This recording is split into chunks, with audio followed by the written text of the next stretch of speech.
राधे राधे प्यारे भक्तों, भगवान श्री कृष्ण कहते हैं मनुष्य सोचता है कि वो जो चाहे कर लेगा, जैसा चाहे बोल देगा और उसके कर्मों का कोई हिसाब देने की जरूरत नहीं होगी। परंतु यह मनुष्य का भ्रम है। संसार का प्रत्येक कर्म अपने साथ फल लेकर चलता है।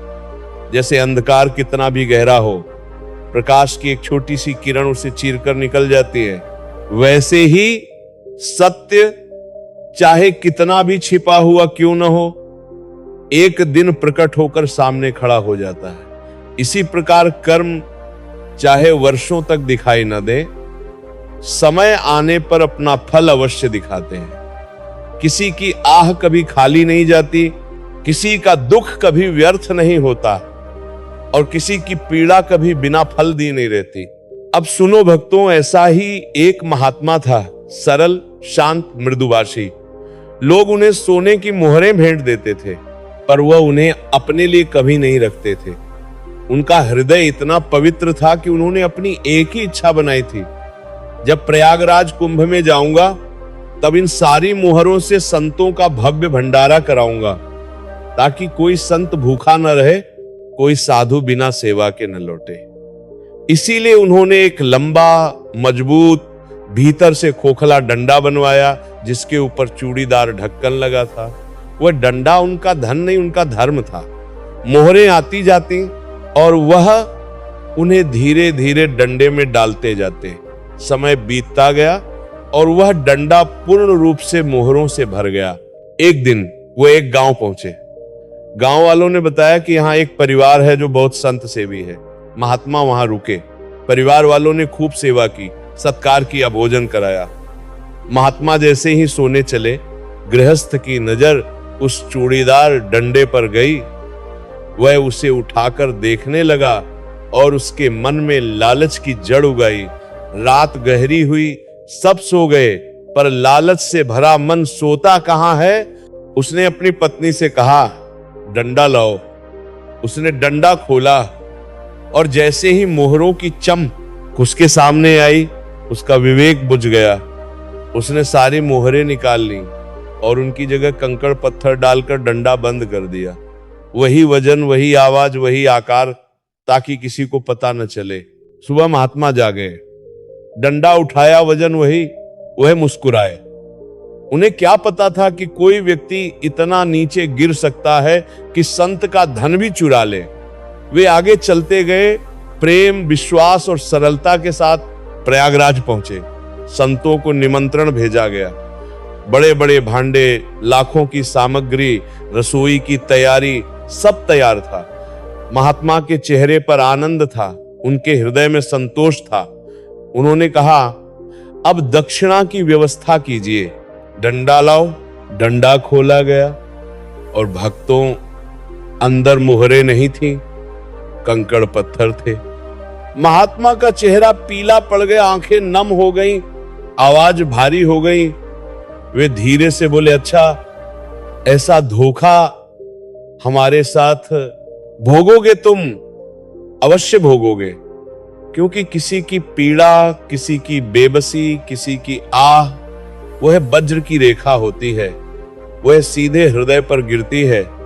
जिसने हमें यह दुख दिया है, वह इसके फल से बच नहीं पाएगा। इतना कहकर महात्मा टूटे हुए मन से संगम की ओर गए और आह भरते हुए जल में कूद गए। शरीर त्याग दिया। दर्द उनके साथ समाप्त नहीं हुआ। वह दर्द एक आह बनकर आकाश में जल उठा। उधर जिसने मोहरें चुराई थीं, उसका व्यापार चमकने लगा, धन आने लगा, पुत्र हुआ, घर में सुख फैलने लगा। लोग बोले, देखो, पाप करके भी सुख मिल रहा है। पर भक्तों, कर्म का फल तुरंत नहीं मिलता। कर्म का फल तब मिलता है जब मनुष्य उसे सहने योग्य हो जाता है। कुछ वर्ष बाद उसका पुत्र बीमार पड़ा। उपचार में लाखों रुपये लग गए। दुकान बिकी, घर बिका, जेवर बिका, सब मिट्टी में मिल गया। अंत में पुत्र बोला, पिताजी, मेरी आखिरी इच्छा है, प्रयाग चलकर संतों का भंडारा करवाओ। पिता रोते हुए, कर्ज लेकर, भीख मांगकर, जैसे तैसे सारे पत्र ऐसे जुटाकर प्रयाग गया। भंडारा कराया, संतों को बुलाया। जितना उसने लूटा था उससे कई गुना खर्च हुआ। उसके बाद पुत्र बोला, मुझे संगम पर ले चलो। वे संगम पहुंचे ही थे कि अचानक वही महात्मा आकाश से प्रकट हो गए। उनके तेज से डर लगने लगा। उन्होंने कहा, पहचाना जिन मोहरों को तुमने चुराया था, आज उसी संगम पर मैंने उनका एक एक हिसाब वसूल कर लिया है। अब तुम्हारे पास कुछ नहीं बचा, बस लोभ, ममता और आसक्ति में जलते रहो। मैं वही महात्मा हूं। इतना सुनते ही वह व्यक्ति वहीं गिर पड़ा, उसके प्राण निकल गए और कथा वहीं समाप्त हो गई। पर उसका संदेश अनंत है, किसी की आह कभी खाली नहीं जाती। धोखा कभी न दीजिए, किसी के दुख का कारण मत बनिए, क्योंकि कर्म किसी को नहीं छोड़ते। सावधान, अनेक जन्मों में अनेक लोगों से जो कुछ लिया दिया है, इस लेने देने को मिटा देने के बाद ही तुम मुक्त होगे। इसलिए एक उपाय है, लेना देना त्याग कर मग्न रहना। मालिक को समर्पित हो जाओ। मालिक को अपना माना हुआ सब समर्पित कर दो। आह समाप्त करो, पाप खत्म होगा, मोक्ष श्याम। आगे पीछे का लेना देना सब खत्म हो जाएगा। एकादशी स्कंध में भगवान श्री कृष्ण ने कहा, जो मेरे चरणों का आश्रय लेकर मेरी भक्ति करता है, उसके पितृण मातृण देवगण 83 क्षण सब क्षणों से मैं मुक्त कर देता हूं। बस यही एक उपाय है। इसका बंद करने का उपाय भक्तों के लिए यही है।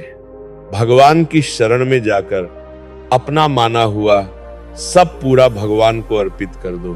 अर्पित करने का तात्पर्य है उसमें मोह हटा दो, वस्तुएं गोविंद को समर्पण कर दो। उनकी सेवा करनी पड़ेगी। जिनसे तुमने जो कुछ लिया है उनको देना पड़ेगा। ये लेने देने का व्यापार जब तक समाप्त नहीं होगा तब तक तुम्हारा जन्म मरण चलता रहेगा। अब आपको यहां समझना है, यदि किसी ने आपसे पैसे लिए और बेईमानी करके नहीं दे रहा है तो आप उसको गाली मत दीजिए। आपने भारदन को किसी जन्म में बेईमानी की होगी, इसलिए आपकी बेईमानी हुई है। ले गया तो कोई बात नहीं है, बंधन से मुक्त हुए, जो बोझ था वो चला गया। ऐसा न देखो कि बेईमान हमारे रुपए मार लिए। अब जो कुछ होगा देखेंगे। अगर आप आगे नया कुछ करते हैं तो फिर आगे का हिसाब आपको भोगना पड़ेगा, भोगना पड़ेगा। ध्यान रखना, ऐसा नहीं है कि आपको भोगना नहीं पड़ेगा। एक ही उपाय है कि अब जो शरीर धारण किया है उसी में जितना भोगना है वह भोग लो, आगे ना होना चाहिए। तो क्या करें? सर्वधर्मान परित्यज्य मामेकम शरणम ब्रज, अनन्य भक्त्या मम ध्यानम करो। ऐसा करके सर्वाणि कर्माणि मयि समर्पयित। भगवद गीता का आशय मृत्यु संसार बड़ा कठिन है, पार होना कोई छोटी मोटी बात नहीं है। एक महात्मा बाल्यावस्था से भजन करते थे, शालिग्राम भगवान पास रखते थे और उन्हीं की आराधना करके पाठ नाम जप और भ्रमण करते रहे। यौवन अवस्था में गंगा के किनारे अपने ठाकुर को विराजमान करके स्नान करने के लिए कपड़ा ही उतार रहे थे कि 90 लोग भाला तलवार लेकर आ गए। मारो मारो इसको मारो। उन्होंने हाथ जोड़कर कहा, हमने क्या अपराध किया? कोई सुनने वाला न था। फिर उन्होंने कहा, मार डालोगे ही तुम लोग, हम कोई अस्त्र शस्त्र लेकर नहीं आए हैं। एक बार हमें गंगा में डुबकी लगाने दो और अपने ठाकुर को स्नान कराने दो, उसके बाद मार देना। भगवत इच्छा से लोग रुक गए। उन्होंने स्नान किया और अंदर से प्रार्थना की, प्रभु ये क्या लीला है आपकी? आपके सिवा मेरा कोई है नहीं और ये मुझे मारना चाहते हैं। तब भगवान ने उनके अंतर में कहा, तुम मेरे में ध्यानस्थ होकर शरीर को त्याग दो, ये लोग मारेंगे। ये मेरे भजन का फल है कि तुम्हें 90 जन्म नहीं लेना पड़ेगा, एक ही जन्म में 90 का हिसाब हो जाएगा। तुम मेरे ध्यान में मग्न रहो, मेरे प्रताप से तुम्हें कोई चोट नहीं होगी और स्वाभाविक मूर्छा अवश्य थामे प्राण तुम्हारे छूट जाएंगे। ऐसा ही हुआ। ये बात समझ लो कि ये जो कर्मानुबंध है, अनुबंध है, आप देखो, अगर महात्माओं ने शाप दिया कि तुम्हारे वंश का विनाश होगा तो भगवान भी परमधाम जा रहे हैं। उसी कील सी बाण की नोक में जो मछली लील गई थी, उसी से की नोक बनाई और उसी नोक से प्रहार किया गया। भगवान के चरणों में वही बाण की नोक लगी और भगवान ने स्वीकार किया। भगवान का बड़ा लीला विचित्र है, कहीं दिखाया नहीं कि मैं भगवान हूं तो मैं अपने लिए अलग रहूंगा। नारद जी के हित का भी जैसा शप हुआ वैसा भोगा गया, बंदरों ने सहायता की जैसा कहा था वैसा ये लीला हुआ। ये शरीर में भोगनी पड़ेगी। हाँ, ज्यादा को कम में भुगता देंगे ताकि आगे शर न मिले। इसके लिए सर्वतोभावे भगवान के आश्रित हो जाओ। जैसे आपने दुकान फैलाई है, उसमें दो काम होते हैं, लेना और देना। किसी को उधार दिया है तो हमें लेना है, और जो नगद देकर सामान ले रहा है उसे सामान देना है, या उधार लिया है तो हमें वो लौटाना है। अगर दुकान बंद करनी है तो देने वालों पर जोर देना है, लेने वालों पर जोर नहीं। लेने वालों को जाओ क्षमा कर दो, समर्पित कर दो। हमारा कोई संबंध खत्म हो जाए तो वो खुशी हो जाएगी, लेकिन देने वाले तुम पर नजर रखो। यदि तुम दुकान भी उठा दोगे तो जहां भी रहोगे तुम्हारे पास वही आएगा। इसलिए देने पर नजर रखो, जिसका जिसका हिसाब है वो आपके सामने आता जाएगा, उसे हटाते जाओ। लेने पर नजर मत रखो और दुकान उठा दो। यदि लेते देते रहते रहे तो यही चलता रहेगा। आगे चलकर कुछ लेना ना देना मग्न रहो, बस अपने प्रभु के चिंतन में लगे रहो। अब हम कैसे जाने कि किसको क्या देना है? हमें क्या पता? तो हम पूरा हिसाब जिनको पता है उनको दे देते हैं। समझ रहे हो? उनको पता है क्या लेना है क्या देना है, उनके पास पहुंच गए, सरकारी हिसाब से सब बराबर कर देंगे। हमको अपनी जिम्मेवारी उनके चरणों में समर्पित कर देनी है, तभी हम जीवन मुक्त होंगे। यह रहस्य की बात है। जिसके संपूर्ण कर्म आरंभ, संकल्प और कामना से रहित हों, तथा जिसके संपूर्ण कर्म ज्ञान रूपी अग्नि से दग्ध हो गए हों, उस ज्ञानी को कोई दुख नहीं पहुंचता।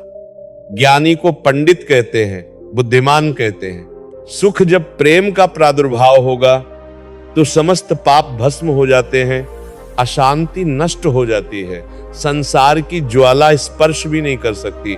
जब भगवत प्रेम का दुर्भाव होता है तो उस उपासक के जीवन में दुखों का पहाड़ टूट पड़ता है। परिवार की तकलीफें, शरीर की व्याधियां, अव्यवस्था, बहुत कुछ, सब कुछ हो सकता है, फिर भी उसके हृदय में कोई दुख नहीं होता। ऐसा सामर्थ्य तभी होता है जब भगवत प्रेम, भगवान के चरणारविंद का प्रेम हृदय में प्रकट हो।